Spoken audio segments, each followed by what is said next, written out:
Hello everyone, welcome to my channel medico talks. ఈ video already మీరు thumbnail చూసే ఉంటారు. ఈ వీడియో ఏంటంటే టైఫాయిడ్ ఫీవర్ గురించి. సో టైఫాయిడ్ ఫీవర్ ఎలా వస్తుంది, దాని యొక్క సిమ్టమ్స్ ఏంటి, మనం దాన్ని రాకుండా ఎలా ప్రివెంట్ చేసుకోవాలి అనేది వీడియోలో మనం చూద్దాం. ఓకేనా? దానికన్నా ముందుగా ఈ ఛానల్ని సబ్స్క్రైబ్ చేసుకోండి. ఓకే.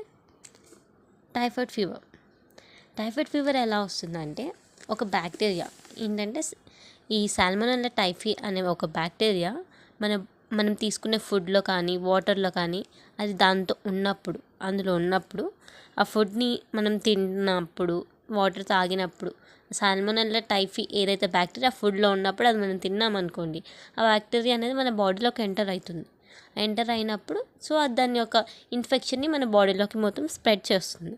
సో ఇలా కంటామినేటెడ్ ఫుడ్ ద్వారా కానీ కంటామినేటెడ్ వాటర్ ద్వారా కానీ వచ్చేదే టైఫాయిడ్ ఫీవర్. ఓకేనా? దానికి కారణం ఏంటి? సాల్మోనెల్లా టైఫీ అనే ఒక బ్యాక్టీరియా ద్వారా. సో అది symptoms of typhoid fever. So first one వచ్చి ఫీవర్ అనమాట. ఫీవర్ అనేది కామన్గా ప్రతిదానికి వస్తుంది.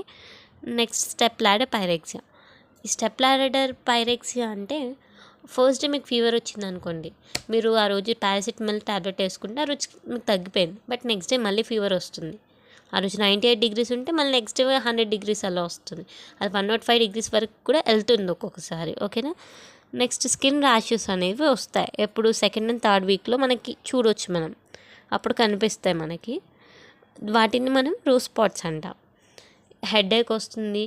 పెయిన్ ఇన్ ద అబ్డామిన్లో ఎందుకు పెయిన్ వస్తుందంటే, ఈ టైఫాయిడ్ ఫీవర్ని మనం ఎంటరిక్ ఫీవర్ అని కూడా అంటాం. సో ఈ ఎంటరిక్ ఫీవర్ ఏంటంటే మెయిన్గా ఇంటెస్టైన్ ఉంది కదా, ఆ ఇంటెస్టైన్కి ఎఫెక్ట్ చేస్తుంది. అది ఇంటెస్టైన్లో రావడం వల్ల మనకి అబ్డామిన్లో పెయిన్ ఎక్కువగా వస్తుంది.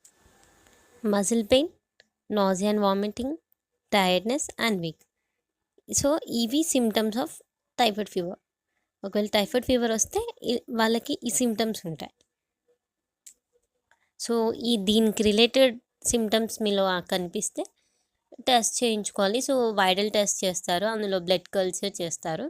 సో ఈ టైఫాయిడ్ ఫీవర్ మనకు రాకుండా ఉండాలి అంటే మనం ఏమేమి ప్రికాషన్స్ తీసుకోవాలి, ఎలా దాన్ని ప్రివెంట్ చేయాలి అంటే, మనం హైజీన్గా ఉండాలి అండ్ ప్లస్ మన సరౌండింగ్స్ కూడా హైజీన్గా ఉండాలి.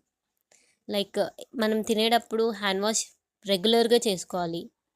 అండ్ వెజిటేబుల్స్ ఏవైతే మనం బై చేస్తామో వాటిని కూడా మనం నీట్గా వాష్ చేసి యూస్ చేసుకోవాలి.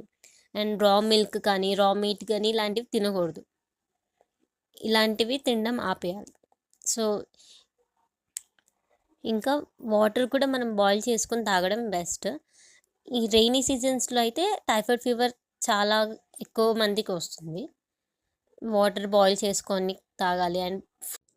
అండ్ మనం తినే ఫుడ్ కానీ మీట్ కానీ ఇలా ఏవైనా సరే ప్రాపర్గా కుక్ చేసుకొని తినాలి. అండ్ టైఫాయిడ్ వచ్చిన వాళ్ళు వ్యాక్సినేషన్ చేసుకోవాలి. ఓవరాల్గా ఏంటంటే ప్రతిదీ హైజీన్గా మెయింటైన్ చేసుకోవాలి. ఐదర్ వాటర్ కానీ ఫుడ్ కానీ మనం కానీ మన సరౌండింగ్స్ కానీ ఇలా మనం ప్రికాషన్స్ తీసుకుంటే కంటామినేటెడ్ ఫుడ్ ద్వారా కానీ వాటర్ ద్వారా కానీ వచ్చే ఫీవర్స్ ఏమైనా ఉన్నాయో అవేవి రావు. ఓకేనా? Thank you. మీకు కనుక ఈ వీడియో నచ్చితే షేర్ చేయండి, లైక్ చేయండి, సబ్స్క్రైబ్ చేయండి.